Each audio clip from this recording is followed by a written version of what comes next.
At the end of the day. Peter Bacon said, who was the author of NAMA, he said what emerged and was created was not what he envisaged.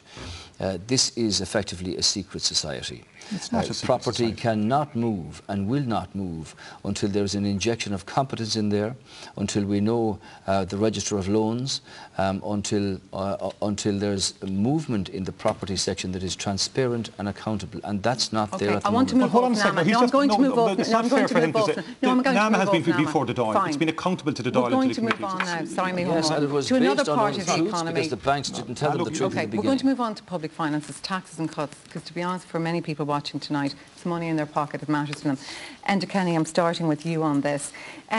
In your manifesto, you say that you accept the fiscal targets set out in the National Recovery Plan, including the 3% of GDP deficit by 2014. You said that earlier here as well. And you plan to achieve this by a programme of 73% cuts, 27% taxes. You've costed the taxes, Enda Kenny, to the sum of $2.4 billion. Spell it out for people tonight who are worried, I suppose, about next year's budget. What will those taxes be? Well, there won't be any increase in income tax. No changes to the rates of the bands. And of the three parties here, the Fine Gael party's proposals in terms of tax versus cuts in administration and inefficiency work out, as I said, at 73-27. That means that for the average family, in the context of the Labour Party, for instance, having changed its view about 2014, 2015, 2016, the extra amount of income tax per family would be about $1,300. In the case of the Fianna Fáil party, it would be $1,400.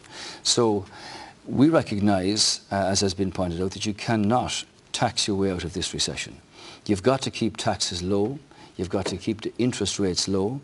You've got to keep confidence moving so that unemployment can come down and jobs can be created and jobs can be protected. Well, we've put together our programme without a property tax, and I'll tell you why.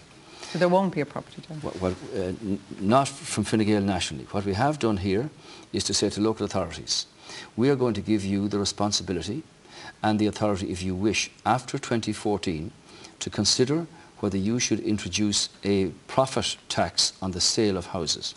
Now, both parties, in respect of their annual recurring charges, are going to put either a site valuation or a property charge, whether you're in negative equity, unemployed, living in a mansion or a thatched house. So our programme is based on not having a property tax, but we give the local authorities the option either to increase their charges or do nothing or introduce a profit tax after 2014.